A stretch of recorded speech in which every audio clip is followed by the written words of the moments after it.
Les cendres sont encore chaudes et les cadavres au sol.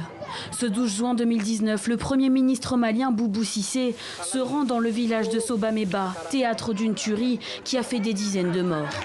Les autorités ont attribué l'attaque à des terroristes djihadistes et serait le fruit de conflits intercommunautaires. Au jour d'aujourd'hui, 35 morts identifiés.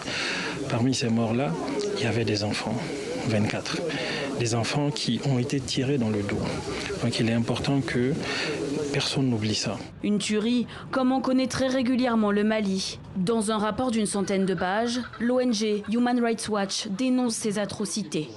450 civils ont été tués dans le centre du Mali en 2019, soit l'année la plus mortelle depuis le début de la crise en 2012.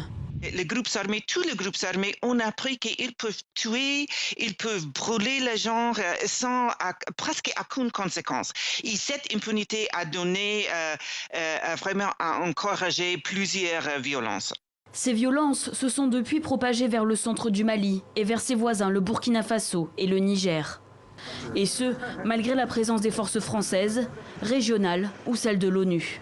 La présence des MINUSMA, de la force internationale et la présence de leur armée et de leurs vacances, c'est bienvenu. Parce que pour eux, c'est une protection qu'ils pourra donner à leur famille, à leur village.